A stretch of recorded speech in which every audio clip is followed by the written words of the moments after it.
Every day, there's a battle for your mind raging. Information coming from every angle with the will to deceive. Fear not. You found the place for truth. The voice of a generation that still has the will to believe in the greatest country in the history of the world. This is the Charlie Kirk Show. Buckle up. Here we go. All right, welcome to the Charlie Kirk Show. I'm Andrew Kolvet, executive producer of this show, and I am excited this morning to be joined by an Arizona, I guess, I don't know, a native, a daughter of Arizona, celebrity of Arizona. I don't know. What do you want to call it? Resident. Yeah, there you go, resident of Arizona. There's a lot of people that are just residents, as many people are from somewhere else, and I am, but I've been here for over 20 years. Well, there you go. Danica Patrick is in the house, so Yes. if you didn't recognize her name. And I have our good friend Tyler Bowyer, COO of Turning Point Action, in here as well. Who is a native, but we count anyone that's been in Arizona for more than 10 years as a native. So I love this qualification. Which I do not count. So and now I am play the golf, oddball. so I really am a local. that is true. There's a lot of golf courses in this town. There's a lot of golf courses, which you'd think, you know, the water, I don't know, the heat, the grass, but it works. I don't know how you guys pull it off in Arizona. Before we get into it with Danica here, which thank you so much again for just making it into the studio. It's always great to have people in the studio. We have to bring it up. It has to be the first thing. Go ahead and throw up 336. And the rumors are true. Jack Posobiec has manifested this via a joke and on this show that Turning Point USA will be hosting the All-American Halftime Show, a celebration of faith, family, and freedom. And that, of course, will be on 2/8/2026. If you want more details as they come, please go to AmericanHalftimeShow.com, AmericanHalftimeShow.com. So I know there's a lot of news in the world. There's the Gaza-Israel peace deal. There's Antifa. There's so many things we got to get to. There's, was it Luke Bryan? I always get the Bryans. Zach Bryan. There's a Zach Bryan. We're going to get to all of this, by the way. But I just want to throw it to you. You have existed at the nexus of pop culture, sports. So, you know, we've got Bad Bunny, who's going to be performing at the halftime show, the official one. I think we're going to get a lot of eyeballs on this event because I think because of that selection of somebody who doesn't speak English and sings only in Spanish and seems to have a lot of disregard and contempt for our country, it's going to turn a lot of people off. What say you, Danica Patrick? Well, I talked about this last week with Steve Bannon on his show War Room, and I had posted that I think that it's wrong that someone that doesn't speak English is performing at the halftime show for the Super Bowl for I thought it was 100 million. I looked it up. It was like 127 million people to some degree watch the Super Bowl. And, you know, I feel like it's such a uniting event. It's such a sports in general, I think, is uniting. Of course, you've got your team and someone else does, but generally it's like fun. You come together, and especially the halftime show, everyone's excited to watch it. What's it going to be? You know, is there any surprises? And I think the only surprise that we're going to get is if Americans learn how to speak Spanish in 4 months like he asked them to do on Saturday Night Live, but if he speaks English, that would be the surprise of the show. I just don't think it represents our country and our sort of crown jewel event of the year. It's the highest rated show of the year on anything. Right. And you know, and obviously he sort of had a problem with ICE being at his shows and not wanting to have his fans. So he decided he didn't want to perform in the United States. And you know, I just think that's all just kind of plays into such a weird narrative about why someone like that was chosen. The best excuse is, and I use the excuse, is that, I don't know, is the NFL trying to create more reach in different demographics and areas? And I think that had to have been the calculus because, you know, Bad Bunny, I learned this from Daisy, I had no idea, but Bad Bunny is, he's apparently been the top stream or he's very popular for Gen Z. Oh yeah, for Gen Z. So and yeah, and I mean his biggest audience is going to be in Latin America. Even I think he's Puerto Rican, if I'm not mistaken. So a lot of people. Correct, yeah. I mean, I get the calculus, but the fact that you know you just had this election in 2024, you had the whole country kind of seems you know it was not a close election. Let's be fair, and at least by electoral vote standpoint, big but to also win, baby. too big That's to what y'all rig. Yeah. help do. So the whole country's moving this one direction. Trump remains extremely popular in his deportations, all this stuff. So that seems to be the big crux with him. So it just feels like a very tone deaf thing to do for Americans. I get the idea of expanding out, but this is our show. Yeah, I mean, obviously, then there's been such a sort of conversation around the choices for the Super Bowl halftime show and Jay-Z being involved and there being sort of a satanic angle to them. And I think it was Jaden Smith maybe was another one that just come up, like a pop star with like red is a very common color that is used to like sort of get this like message across, or maybe this sort of underlying message of satanic rituals or something. Look, I don't know. All these things are speculation, but it sure is an interesting choice. And he has sure definitely had some very odd music videos recorded where he does look like a demon in them and is doing weird things. Or trans. Yeah. I mean, very commonly wearing like dresses and heels and pearls and all kinds of things. And I mean, I just, fake prosthetics. Yeah. Here's some imagery. Oh, really? I haven't seen the fake prosthetics yet. Yeah, like the satanic wow. imagery. It's just everyone is always on guard every year. I think for the Super Bowl, for the Yes. You look at the event, you're going through everything, and they're always expecting to see what are they going to try to force upon America every year. Yeah. And when it's, I mean, we always used to joke about this with Charlie because this was like, he would always tweet. This is an epicenter of like culture every year where everybody's paying attention and going, oh, okay, are they trying to force on, more trans stuff, more violence, debauchery, more BLM, more, that was always the question.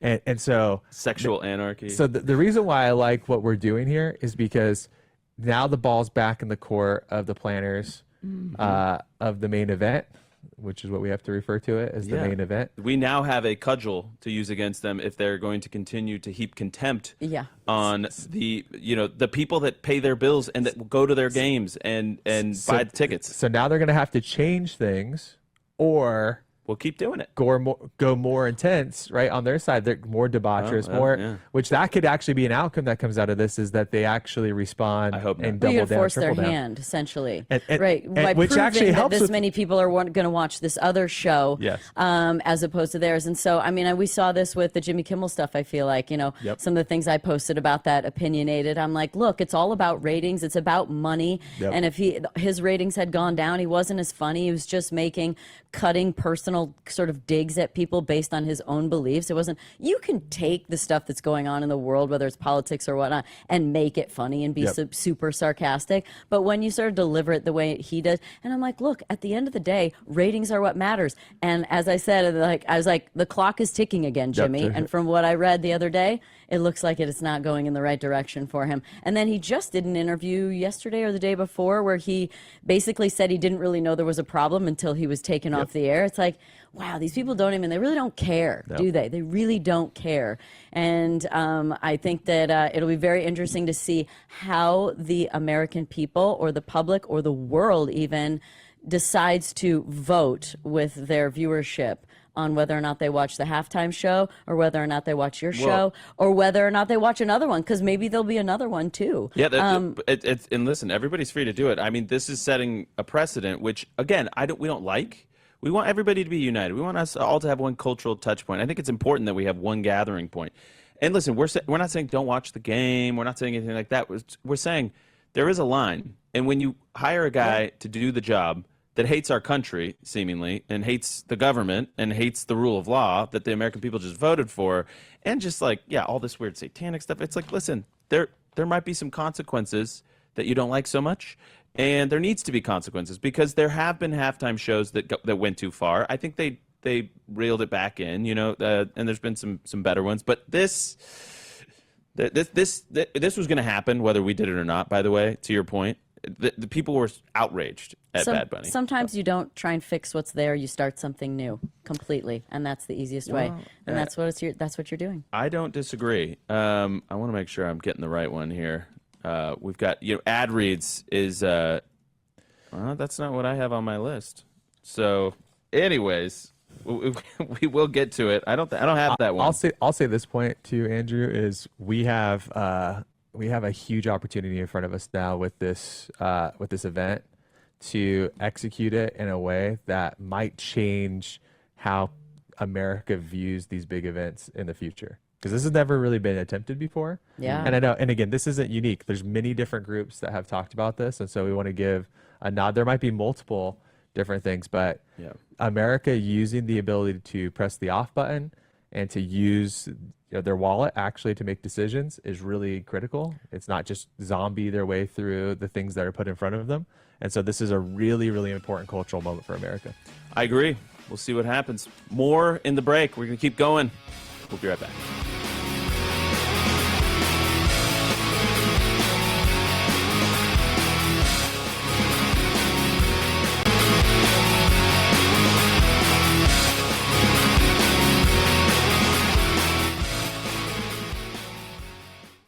All right, welcome back for our Real America's Voice audience and our stream and our podcast.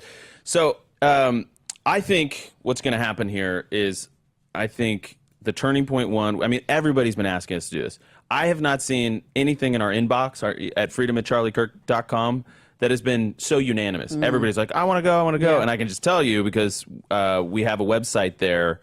Let me make sure I got it. I want to make sure I get the exact right website here because I said it before, but I'm not. Okay. It is AmericanHalftimeShow.com. AmericanHalftimeShow.com. I can already tell you that the response has been pretty dramatic. I'm super curious to see what the viewership will be like. On this. I mean, well, look what happened with the service, obviously, and those being Christian bands, and the moment, of course, that sort of led to when it transitioned into all of the amazing speakers coming up, like with it was like almost like a hymn, and everybody. I mean, I was bawling my eyes out there while that was all going on. The music is really powerful, and there's something to do with like the coming together and the community nature of it when everybody's sort of in the same energy space. So I'm very interested, and there's so many great Christian bands these days that are really fun. Well, and we're gonna do. My sister plays a lot of them for her kids, so I listen to a lot of them. I think it's gonna be a mix of, if you will, like crossover bands. Okay, cool. Creed? Christian. You guys got Creed? You guys got Creed, We're not don't prepared. We're not prepared to make any announcements yet, but it could be a lot. It could be a lot of different things. And we're gonna have I'm gonna throw just mainstream bands. The Red Clay Strays into the mix because the Red Clay Strays. Have you ever heard of them? I have. They're kind of like I don't know if they'd be considered rock, but they're a fantastic band. Check them out. But they sing a lot of like Christian driven music, and they say, why do we sit? We sing about our life, and we're not here to sing Christian music, but God is in our life, and so anyway, there's some great songs there. So I'm gonna throw them in the hat for you guys. He said he had reached out to, he said the lead singer had sent him an email to Turning Point and just said, look, I don't know if anyone's going to get it. I just want you guys to have the music and know it's there for you. So anyway, there's a lot of incredible bands that I'm sure would put on a fantastic performance. Well, this has spurred a lot of conversation too around just, again, the broader sports community. We've been talking for many years about what would it look like to have a Pro America bowl game, like a real bowl game that had all the stuff on the college side. Oh, you mean leading in? So we've had some conversations. So we're hoping this all spurs. Well, and this is all a testament to Charlie's legacy. I mean, nothing like this would have been possible, without just this outpouring of just energy. It was just flushed with energy, and people want to get involved. They want to see the culture changed. And I think this is a great way to do it. Is just flex our muscles in this way. All right, I'm going to tell you guys about Yrefi. Private student loan debt in this country totals about $300 billion, with about $45 billion of that labeled as distressed. If private student loan debt is keeping you up at night, ruining your life, it doesn't have to. Just call Yrefi. Yrefi refinances distressed and defaulted private student loans, which are different from federal loans. Many clients aren't even able to make the minimum monthly payment on their private student loans when they first contact Yrefi. Folks, let's face it. If you have distressed or defaulted private student loans, nobody is coming to bail you out, and bankruptcy is not an option. But you can take charge of your situation by contacting the good folks at Yrefi. And I've said this before, and I will say it again. When everything happened, Yrefi was like, we're not going anywhere. We love you guys. We're going to keep supporting you. We're going to keep supporting Turning Point USA and the show. So when you hear things like that, that's really where people's who they are, and their character gets tested and brought to the fore, and they are that kind of group and organization, and they're led by that kind of people. So give them a chance, give them a try, give yourself some help here, because they can really do something for you. Yrefi.com, that's YREFY.com, or call 888-YREFI-34. May not be available in all 50 states. More with Danica Patrick. We're going to welcome back radio. We'll be right back.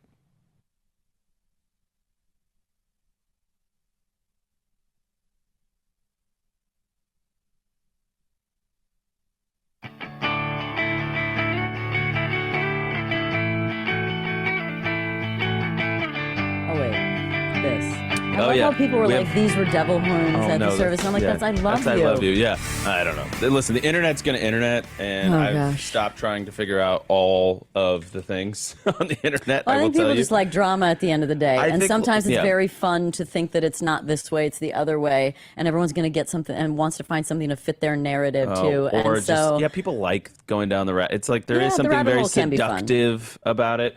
That's right. So I try not to judge too much. It's a crazy world we all live in, and we're all trying to get to the truth and make sense of it. Yeah. But I love that you were rocking out to Creed.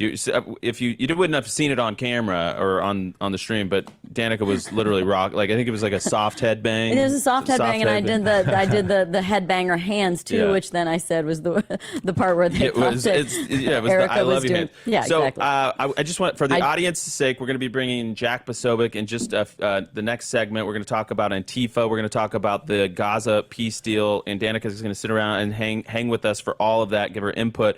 But in this segment, I want to give you a chance. I mean, you knew Charlie. You guys, we have pictures of. I'm sure the team's going to be putting that up on the B-roll. Charlie was recruiting you in a not so subtle way. Why don't you tell us about that and kind of some of your last interactions with him? Yeah. Well, the last real interaction was not long after the election was over with, and Donald Trump was put in the powerful position that he needed to be put in. And he sent a text to me and said, I have something I want to talk to you. Call me if you have a minute. And I was like, that's awfully serious. And I know Charlie for sure, but I don't know him that well that it's like, what would this 911 kind of call be? So I called him, and he said, hey, we want you to run for Congress if you want to. We'll help you. We'll get that done. Like, he seemed very, very confident about that happening and that position to be in, which would be for Schweikert's seat. And then he said, if you like it, after 2 years, we'll help you run for Senate. And I was like, whoa. I was like, I think I just got hit by a tornado. And look, it's not the first time that people have said, are you going to run for office at some point or now? But I told him, I was like, look, this is a pretty big decision. I don't think this is something I want to do. But I have a lot more questions. And he's like, great, we'll get together. We'll talk about it, lunch or dinner or something. Whatever you ask, we'll talk about it.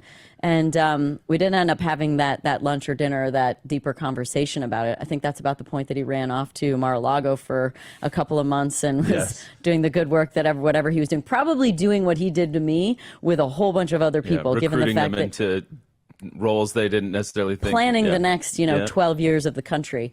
And so, look, that was brought up. And so then when you contacted me about, talking about Tyler, talking about, running for... I think maybe this would be a good time to bring Tyler in, Danica, because you were probably in the room for some of this strategizing. Yeah, I mean, obviously we don't want to spring anything on you, and that's part of the conversation. I think the broader context of the conversation is this concern for Arizona, right? And, and where things are at. So I don't know what developed or didn't develop in that conversation, but what are some of your feelings on Arizona? I mean, with or without running, for office? Yeah, I think that what I see is I always see Trump flags, American flags. It always feels very Republican or conservative or American. It feels very... It's always surprising to me that it's a swing state. But so that's what I see. I think that, of course, we want to get people in position. I think that's what Charlie was so I mean, he's just he was just so intelligent So and adamant about it. yeah, and passionate and convincing. Like, I'm not saying that he would have not convinced me if we'd have had dinner and talked about all that. Well, so can I ask? Yeah. Wait. I'll just, are you considering elected office? No, that's breaking news. news. That's breaking news. That's breaking news. Simple, straightforward, and to the point, which is how I operate. And that's why the answer to him was, "Wow, I don't think this will be what I want to do, but I have more questions." And mostly because of in the context of how many people have asked me about that. I don't know I don't feel like I am qualified to do that kind of thing, but obviously people can see something in me. And so I'm not going to rule that out forever, but at this point in time, that is a no. I am not running for office. However, I would love to learn more, and I would love to support the right candidates in their journey and getting into office and being able to keep this country going in the direction that it's going, the way it needs to go. And of course Arizona, to keep it, I mean, as many of these swing states as we can, convert over and put into power in the right way for the long run is just such a guarantee for so many other things. I'll just say this: the best candidates say they don't want to run, so that makes the best candidate. We're going to channel our inner Charlie Kirk, and in the break we're going to convince Danica Patrick to run for office. So stay right there. Wish me luck. Yeah, we'll be right back.